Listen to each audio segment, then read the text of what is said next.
Good afternoon. Oh, blimey, looked at the wrong moment then, didn't I? That was me sort of. Right, okay, let's go forward with this. So, technology comes along in waves.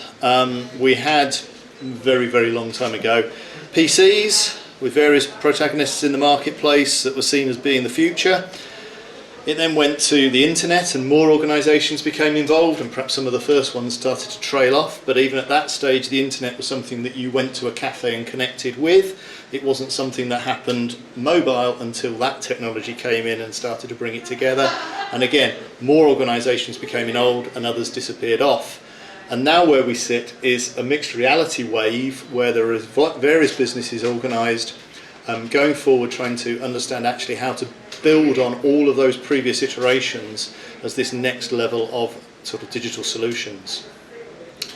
But what I want to do briefly, which is a little bit like I said this morning in terms of defining what DFMA meant for the presentation I did this morning, of actually what we mean by these various realities. So firstly, virtual reality.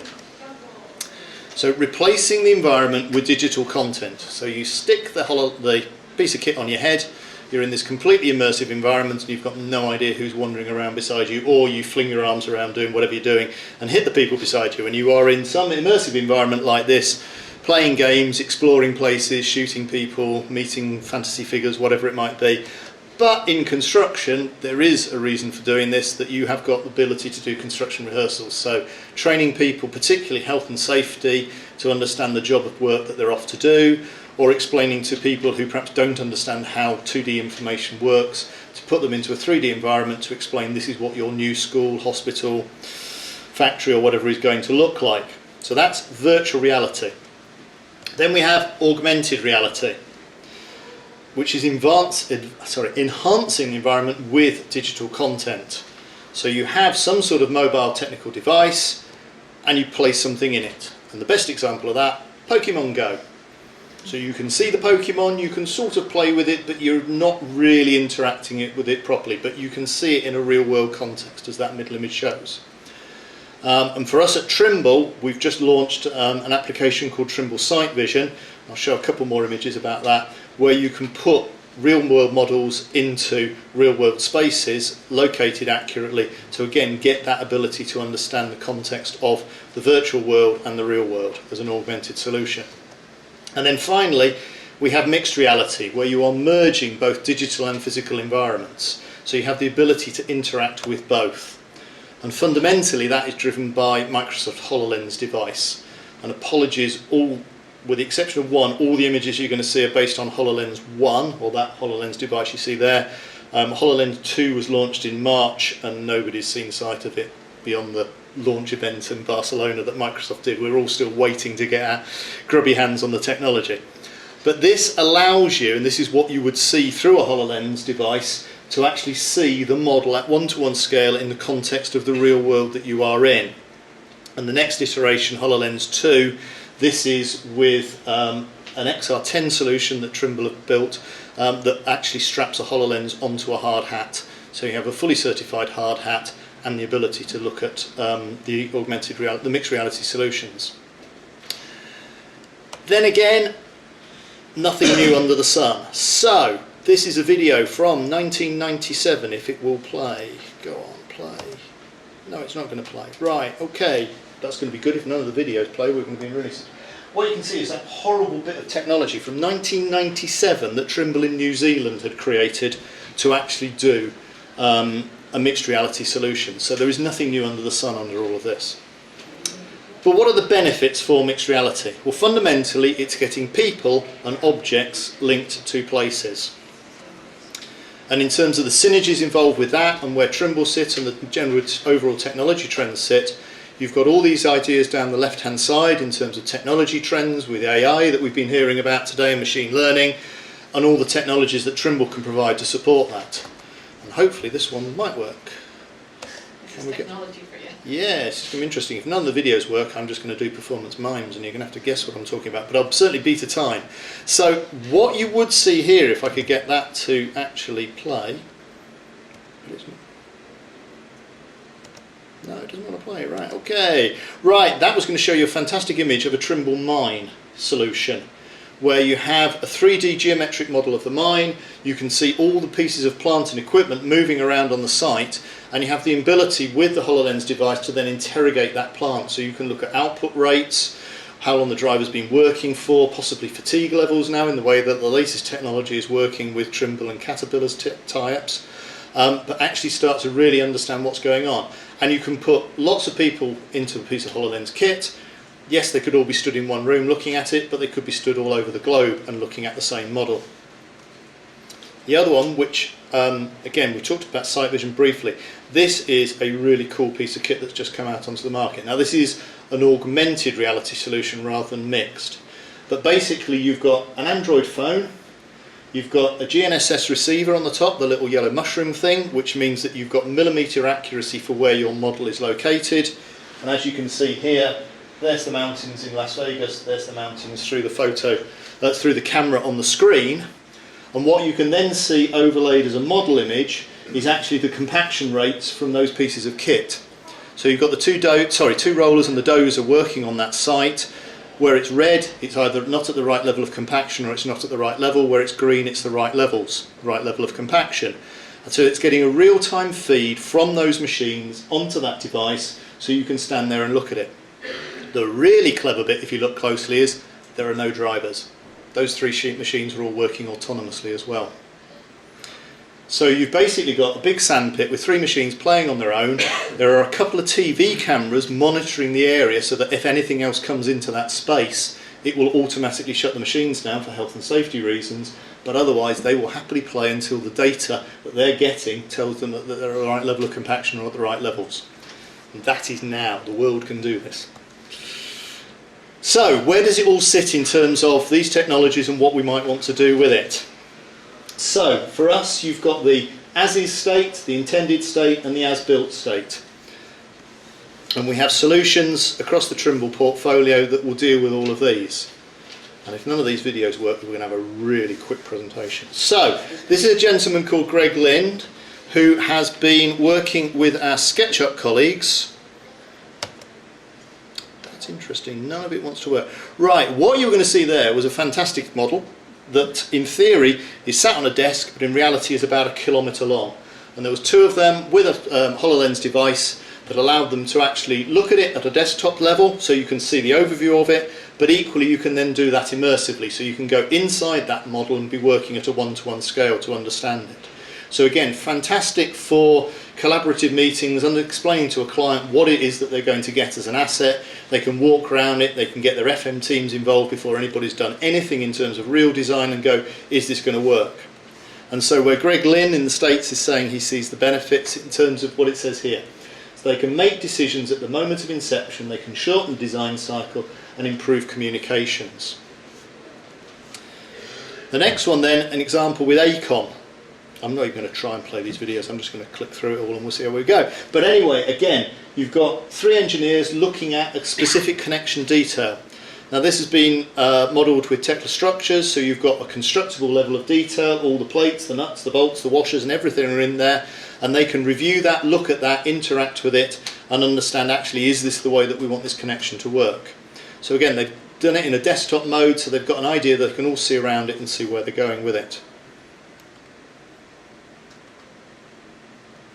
None of these are working, this is great.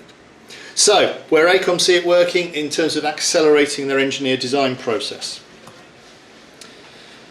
Third one. So, this is now where you take the HoloLens device to site.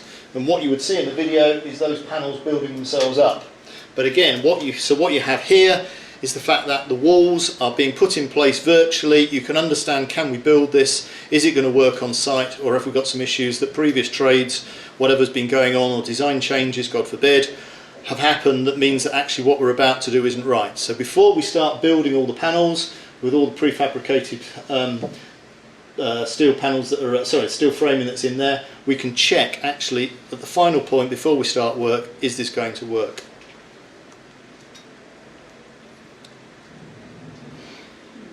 This one is some research that's been done using HoloLens by a colleague of mine from Cambridge University who did her PhD thesis looking at automated progress monitoring. Now again, because the video is not going to play, this becomes more interesting to discuss, but basically what you've got, which is going to look a bit confusing as not a video, this is just where the HoloLens is doing meshing and seeing things, but basically you've got green is what the model should be, and the red is where the technology has identified that an element in the model is not present on site. Now I know it's pretty obvious that there is not a column in the middle of that, but this is doing that level of proof of concept that you could actually walk around with the HoloLens device and understand where you are in terms of progress monitoring. This is probably my favourite one. I'm going to jump down. So this is my colleague Mariana, fantastically mad Greek PhD student, who has worked with those other three gentlemen in a factory to build a rebar cage. So none of them are rebar fixers, but they had the model and they had a jig and they had bars that had been bent in accordance with the schedule. So basically it's quite simple.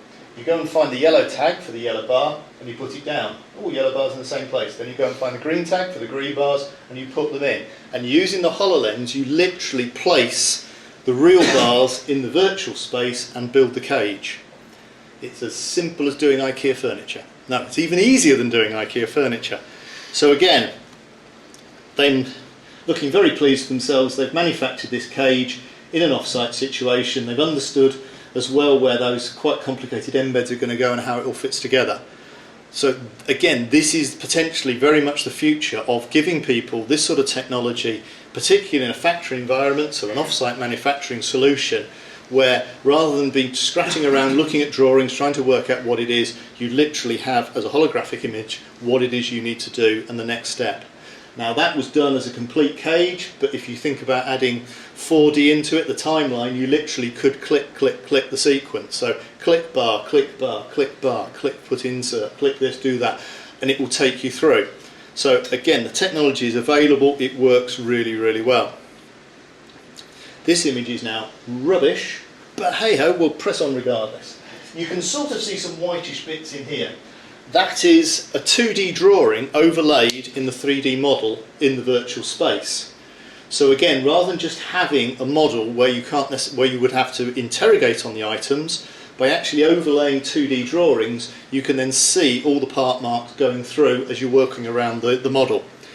Now my colleague did this in terms of understanding it for a steel fabricator, which beam references which, but I've seen this done as well in a very much more fundamental way of just overlaying an architect's GA on a steel model, so actually you know which room you're stood in when you're just looking at a steel frame, because there's no grid lines otherwise, or there's no walls in it, and it's really hard sometimes to reference where you are.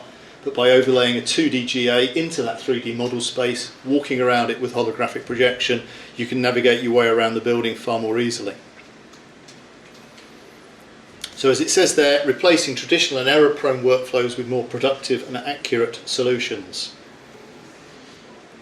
And what you saw in the previous pictures with Mariana was this was our first release with Microsoft of some special clips that allowed you to put a Microsoft HoloLens device onto a hard hat, and that was released back in 2018. And there's a fantastic video on YouTube here that you won't be able to watch now because I can't get anything to work, but hey ho! What we now have is this completely integrated device, and we're very proud that our work with Microsoft has meant that through their customization program, this is the first release by a partner of HoloLens, of Microsoft, for their HoloLens 2 program. So you have a fully integrated HoloLens projection set with a battery around the back and the ability to flip that display up as well, so you can use it as an ordinary hard hat.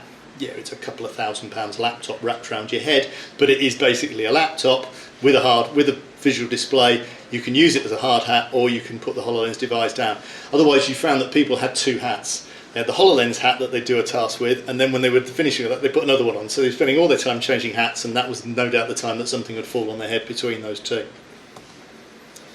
But it's not just for the design phase or the construction phase. Again, we need to be thinking about the life cycle of the data and working it through all the way.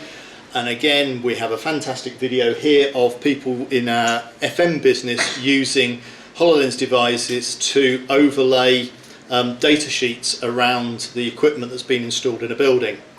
Now you can do that through the model knowing where it is, so you've got the location so you know which room you're in, or you could do it through QR code reading on the devices, because again you've got all the facilities on the HoloLens device that you would have with any Microsoft computer. So you have the ability to go, hey Cortana, take a picture, it will take a picture. You can stick a SIM card in it, you can ring back up to the office. If you do ring up by the office, somebody else can look through your HoloLens device at what you are seeing on their computer screen. So while it's not being done with Trimble, ThyssenKrupp are using it with their lift engineers, that a lift engineer, if he needs to, turns up at a site, has never seen this little plant room ever in his life before or her life before, doesn't understand it, rings back into the office, this is what I'm seeing, what do I do? Somebody in the office, possibly the expert on that lift module or whatever, goes, this is what you need to do. See that bit there? Put a click on it, right, there you are, go and do that, now do this, now do this. Rather than spending 4 hours driving out to the site to do all the work, you can just dial back in and work it through that way. It's phenomenal the amount of stuff that you can do with this technology now. So as it says there, visualizing digital content in context to improve on-site productivity, safety and quality of work, with the final image of what are we going to do next. So we started off with these really big, heavy, bulky devices. We then started wandering around with laptops and webcams, then we had our mobile phones, and now we're looking at some really cool technology that's basically a big pair of sunglasses. And that's me, without the sound and without the acting. But hey ho, there we go. Any questions? And if you all want a piece of an XR10, you'll have to join the queue, unfortunately.